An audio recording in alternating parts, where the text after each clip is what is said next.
Deafrowe with Deafrowe closed caption, and I'm back again with another review because guess what? It's Saturday, and that's what I do. And today I'm going to talk about White Tiger 1996, starring Gary Daniels. Now, before I get started on this review, please hit that like and subscribe button. Hit that notification bell if you want to see my next video that comes out on, you guessed it, Saturday. Let's get started on this review, shall we? White Tiger 1996, starring Gary Daniels, and of course, as you can see here in the name, Cary. I want to say this name wrong. I'm sorry, Cary-Hiroyuki Tagawa.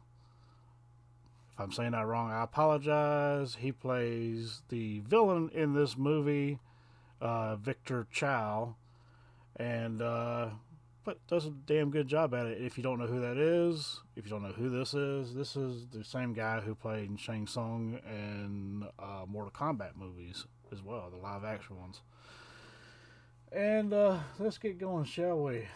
Alright, we start off with Victor Chow standing in front of the Chinese mob bosses who are basically saying they don't want him to come out with this new drug that's very addictive and would mess up the current business that they have. They want to keep things the same. They don't want to change it. They don't want to, ruffle feathers, make waves, whatever you want to call it. And of course, Victor Chow, he's not having none of that shit. And so he leaves that meeting pretty much saying, I'm going to do what the hell I want to do. And that's exactly what he does. He ends up finds the one of his co-workers or guys making the drugs for him, and proceeds to brand him with a branding iron, and then a little small branding iron, and then snap his neck because he told on him pretty much. Anyway, cut to Gary Daniels, and his character's name is Mike Ryan, with Matt Craven playing John Krugen, which is his DEA partner. And this is his wife and child. They're out in the woods having fun, and Mike and John, the two characters, are up on the damn mountain just fooling around or whatever. And here, I'll show you the little mountain scenes right here. There you go. They up on the mountain doing stuff, and they coming down. They're having their vacation weekend or whatever, doing what they want to do. Anyway, he gets a call all of a sudden, and they got to go in for a job. And this job is to do a drug bust. So that's what they do. Let's see if I can.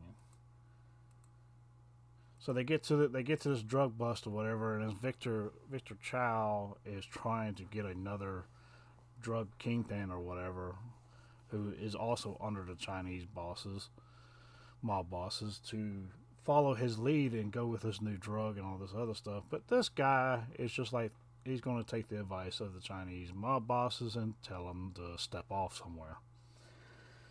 And that's what happens. And of course, all this chaos breaks loose. It goes from a drug bust to a just full on shootout. And somehow John gets caught by Victor Chow's character, and he takes him off to the pier so he can, basically take some hostage, and gets to the edge of the pier so he can jump off onto his escape boat. But before Mike could get there to stop him, he shoots him in the back of the head and kills him right here, or back of the throat, really, and kills him. And of course, Mike couldn't get there in time. He's like, "Oh my God!" And I gotta tell his wife and kid that he's dead or whatever. And that's kind of what happens. Anyway, and so he's being told, let it go and all this other stuff. And he's like, but he's obviously not going to let it go. And then of course the Chinese mob bosses are talking about the incident that happened, and they decide that they're going to hire an assassin. And wait till you see who this assassin is. But they're going to hire an assassin to take him out because he's causing too much trouble and he's not controllable anymore. So they got to take him out. So anyway, and of course you also have Mike Ryan, Gary Daniels' character, is also seeking revenge. And so he ends up at this bar in Chinatown. And he gets to talking to this beautiful woman here you see, which is Julia Nixon. If you recognize the face, you're probably a Rambo 2 fan. She is the beautiful woman from Rambo 2, Julia Nixon, and she plays the character of Jade in this movie. And she kind of gives Mike some advice. You kind of stick out like a sore thumb type of deal and all this other stuff. It's like, maybe you can tone it down a little bit. And Mike's like, no, I want to cause as much noise as I possibly can because I want him to come to me. And she's like, basically telling her that's not going to happen because that's not the way he plays. Anyway, so he leaves and he's going down the alleyway, of course. And you always have to have a fight in the alleyway. And of course, that's what happens. You see this thing here, like boom, boom. They have a little fight going on there, and then that fight ends, and she shows up again, and like, okay, I'll talk to you some more about what's going on here, since you seem to be adamant about kicking everybody's ass and doing something about it. I'll talk to you. Anyway, she starts to give him little tidbits of information about where to look for Victor Chow and that kind of thing. And he tracks down a transaction that's supposed to go down between Victor Chow's group and this Italian group that also sells a certain type of drug. And he's basically trying to buy the Italians out and get them to sell his stuff. And the Italians really don't want anything to do with it. So instead of, just letting them go or whatever, he like strangleholds them and throws them in the back of a van here. As you can see right here, puts them inside a van. Let's see, here we go. Let's see if I can get to the van part. There you go. Puts them in that van and just blows them up. It's like, well, if you ain't gonna work with me, but I ain't gonna have you working against me then. so I'm going to kill you. I'm gonna kill you. And that's what he does. He kills some of the Italian mobsters off because they don't want to work with him. Yeah. So we keep going here. And then that's when George Chung's character shows up as Detective Fong. And he's the detective for this area of California or wherever this is. And he knows Mike, because Mike apparently used to be a detective of some sort before he became a DEA agent. So, whatever. And like, he's like, hey, yeah, I'll help you out or whatever. This dude right here just shows up to scream at him for a little bit, and like, the cliche type of thing to do. And of course, he's like, okay, I'll help you out. And he lets him ride with him, and they end up going to like this building or whatever, and basically try to set him up and assassinate Mike Ryan in this building using because all these detectives are bought out by Victor Chow, so they basically try to corner him into this building, and it doesn't work out for them. Mike Ryan ends up kicking everybody's ass or killing the detectives that get in his way, leaving one detective to tell everybody that Mike Ryan's gone crazy, and he's just going around killing detectives for no reason. Of course, that's bullshit, whatever. Anyway, but Mike Ryan is able to escape, but not without injuries, so he goes back to Jade's apartment, the woman who gave him the information to begin with, that's how he ended up there. So he's back there with her. She's attending to his wounds and all that kind of stuff, and then she's like trying to get some more information out of him. She's giving him some information, and basically just giving him tidbits of stuff so that he could actually use, but not so much that he knows everything. So now he goes and finds like another hideout area, which is basically like a protected gambling area under Victor Chow, and he decides to rough it up a bit, and that's what he ends up doing pretty much. And then he calls Jade back and like, hey, come pick me up real quick, and she does. And then They end up in some type of parking garage for some reason. I guess this was the parking garage of the apartment that she lives in. And some shenanigans ensue. You got Victor Chow's guys on motorcycles show up and start trying to shoot him, and it doesn't pan out very well for them.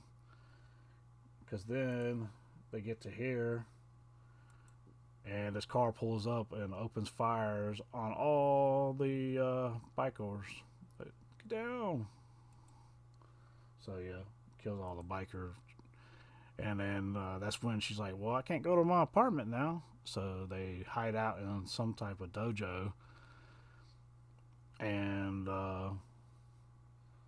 until things cool down a little bit, they don't want Victor Child's guys following them or whatever. And then, they're talking about what they're going to do. And then as they're waiting for things to cool down or whatever, she's talking directly to Victor Child over the phone or the payphone and trying to manipulate him a little bit into giving up information. And of course he does, because he's on drugs and he's high as a kite most of the damn time. So she basically manipulates the information out of him. And then, like I said, they're hiding out, waiting for things to cool off a little bit. And then that's when things just heat up. Because old Jade and Mike decide to get it on in the dojo.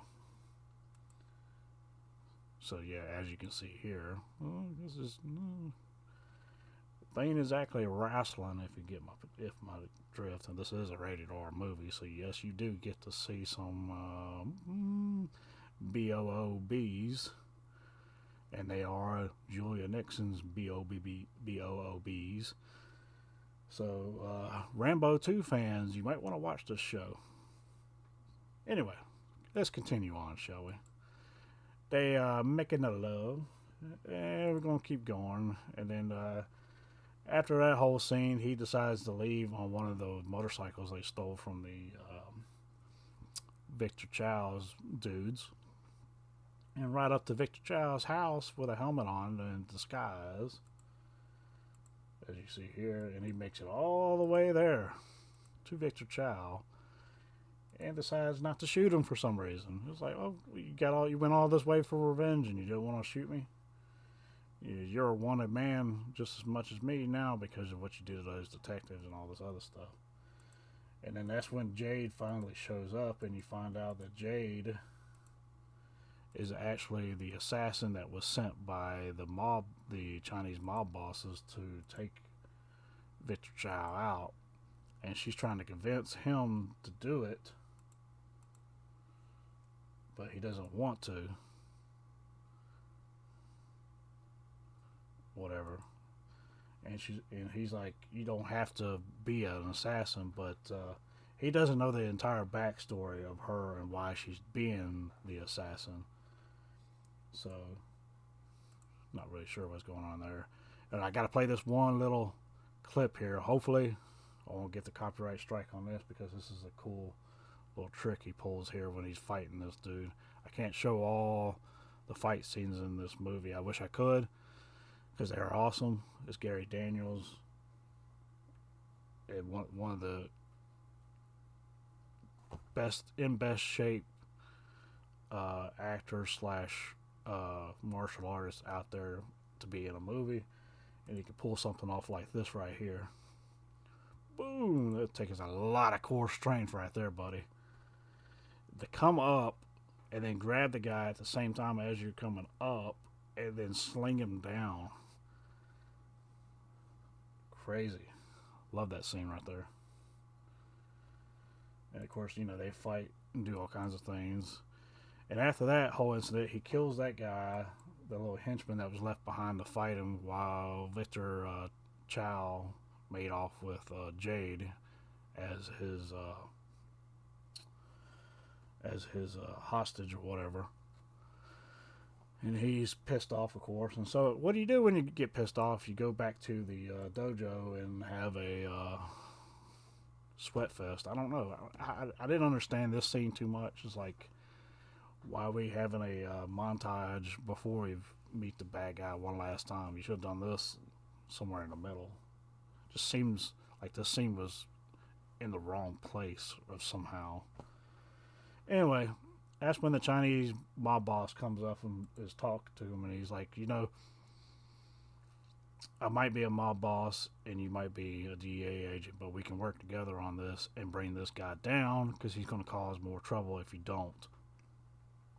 And so on top of that, he's got Jade, which is our assassin, but at the same time, the whole reason she did this was because she has a daughter that the bosses are protecting, and that was the whole reason for her to go do this assassination of Victor Chow, is to protect her daughter. So now he feels bad for letting her, get kidnapped and all this other stuff. And you find that she's basically, like right here, she's basically strapped down to the bed on Victor Chow's ship and being drugged up and everything.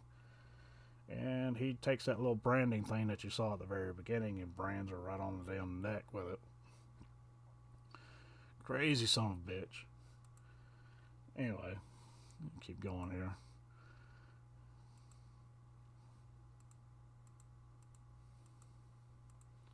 And then, he finally makes it there, and he's going to rescue everybody. Anyway, so he does the whole branding on her and stuff, and he's got her hooked up to like an IV and gas mask and all kinds of stuff, trying to drug her up. And then he's making his way throughout the ship and stuff, and trying to get to her. He finds her and then starts going after Victor right here. But then you see this little part right here. They're fighting, and after Victor Chow is actually winning a little bit here, and then all of a sudden this happens. He's like he gets blowed up, right? And it's like, okay, I guess we'll end it there. And you kind of feel let down that that's how it's going to end. But then you get to the top of the ship, and he shows back up again. They fight again. They have to fight again. The props to whoever's playing the character of Victor Chow in these fight scenes, because he did this whole thing with these damn sandals on. It was freaking hilarious. If you look at his feet, you go back, see if I can get a good shot right here.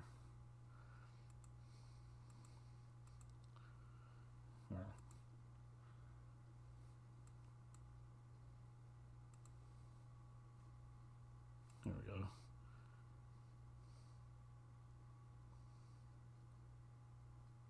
Oh, I guess not. Never mind.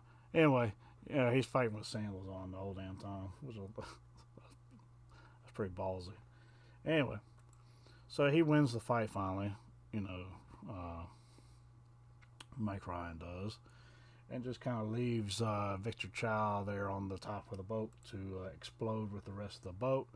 And he jumps from the very top level. Now you see this sucker right here, right? It's whoever's doing this stunt work, man. That was a ballsy ass move right there to jump from the very top, because you got to clear 2 levels that are sticking further out to make that jump into the water. And you see from this angle, it looks like he's just fisting to dive onto that first level. It doesn't look like he's going very far at all, but he does make it, like, barely. It looks like from that angle. It's crazy. I love the stunt work on that. Keep going here, and we get a little further, and then we finally see Julia Nixon's character Jade finally get her daughter back, and she's no longer under contract with the Chinese mob bosses and everything. She's free to go with her daughter, and we see Mike Ryan in the final scene going back up on that mountain that he was on the mountain with his friend at the very beginning, and he's going up there with his friend's son and taking him on his first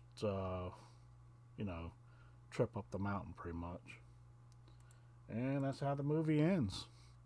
Not a bad movie. I have to honestly would just give it a 2-star movie if it didn't have the supporting cast that it does, and especially helps when you have such a beautiful woman as Julia Nixon playing the main woman character in this, and you get to see a little bit of her what's in this movie as well. So it bumps that sucker right up to a 3-star movie for me, and that's what I'm gonna stick to. And that's that's me, and that's my review. I'll catch you out on the edge of another review. That's Deafrowe out.